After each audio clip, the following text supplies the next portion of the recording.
ಇವರು ಕರ್ನಾಟಕದ famous YouTuber. ಇದೀಗ ನೋಡಿ 2 ದಿವಸದ ಬಳಿಕ ಡಿಸ್ಚಾರ್ಜ್ ಸಹ ಆಗುತ್ತಿದೆ ಮಗು. ಯಾಕೆಂದ್ರೆ 2 ದಿವಸ ಇಟ್ಕೊಂಡಿದ್ರು, ಎಲ್ಲ ಚೆಕಪ್ ಎಲ್ಲವೂ ಕೂಡ ಮಾಡ್ಬೇಕಿತ್ತಲ್ಲ. ಸೊ ಒಂದು 2 ಡೇಸ್ ಆಗಿತ್ತು.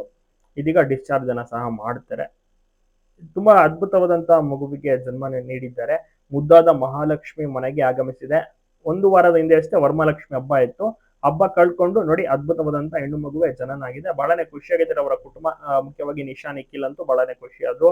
ಮತ್ತೆ ಮಧು ಅವರ ಅಣ್ಣ ಮದನ್ ಅವರು ಕೂಡ ಎಲ್ಲರೂ ಕೂಡ ವಿಡಿಯೋನ ಹಾಕಿದ್ರು ಅವರ ಕುಟುಂಬಸ್ಥರು. ಸುಮಾರು ಒಂದು 3-4 ವಿಡಿಯೋಗಳು ಸಿಕ್ಕಾಪಟ್ಟೆ ವೈರಲ್ ಆಗೋಯ್ತು. ಸಿಕ್ಕಾಪಟ್ಟೆ ಜನ ಕೂಡ ಲೈಕ್ ಫಾಲೋ ಮಾಡ್ಕೊಂಡು ತುಂಬಾನೇ ಖುಷಿ ಪಟ್ಟು ತುಂಬಾನೇ ಒಳ್ಳೊಳ್ಳೆ ಕಮೆಂಟ್ಸ್ ಗಳನ್ನ ಕೊಟ್ಟರು. ಕೆಲವು ನೆಗೆಟಿವ್ ಕಮೆಂಟ್ಸ್ ಅನ್ನ ಕೊಟ್ಟಿಲ್ಲ, ಅದಕ್ಕೆಲ್ಲ ತಲೆ ಕೆಡಿಸ್ಕೊತಿಲ್ಲ. ಇಷ್ಟ ಅಲ್ಲ ಅಂದ್ರೆ ನೋಡ್ಬಿಡಿ, ಸ್ವೈಪ್ ಅಪ್ ಮಾಡ್ಕೊಂಡು ಹೋಗಿ ಅಂತ ಹೇಳಿದ್ದಾರೆ. ಅತಿ ಶೀಘ್ರದಲ್ಲೇ ಮಗುವನ್ನು ಸಹ ರಿವೀಲ್ ಮಾಡ್ತಾರೆ, ಮತ್ತೆ ಒಳ್ಳೆ ಹೆಸರನ್ನು ಕೂಡ ಸೆಲೆಕ್ಟ್ ಮಾಡಿ ಅದನ್ನು ಕೂಡ ರಿವೀಲ್ ಮಾಡಲಿದ್ದಾರೆ.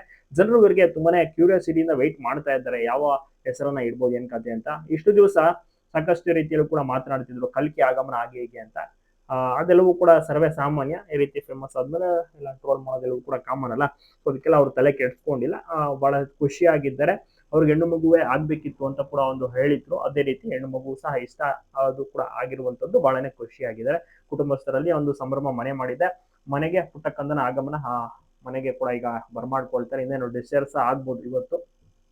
ಸೊ ಅದ್ಭುತವಾಗಿ ಮಗುವನ್ನು ಸಹ ನೋಡ್ಕೋತಾ ಇದ್ದಾರೆ, ಟ್ರೀಟ್ ಮಾಡ್ತಾ ಇದ್ದಾರೆ. ಈಗ ರಿಕವರೀಸ್ ಆಗಿದ್ದಾರೆ ಮಧು ಅವ್ರನ್ನ ತುಂಬಾ ಜನ ಇಷ್ಟಪಡ್ತಾರೆ, ಫೇಮಸ್. ಮತ್ತೆ ಇವರ ವಿಡಿಯೋಸ್ಗಳು ಸಿಕ್ಕಾಪಟ್ಟೆ ಓಡುತ್ತೆ, ವೈರಲ್ ಆಗುತ್ತೆ. ಹಾಕಿ ಸ್ವಲ್ಪ ಗಂಟೆಗಳಲ್ಲೇ ಲಕ್ಷಾಂತರ ಜನರು ಕೂಡ ವಿಡಿಯೋಸ್ ಗಳನ್ನ ನೋಡ್ತಾರೆ ಅಂತ ನೀವೇ ಲೆಕ್ಕ ಹಾಕಿ ಇವರು ಎಷ್ಟರ ಮಟ್ಟಿಗೆ ರೀಚ್ ಆಗಿದ್ದಾರೆ.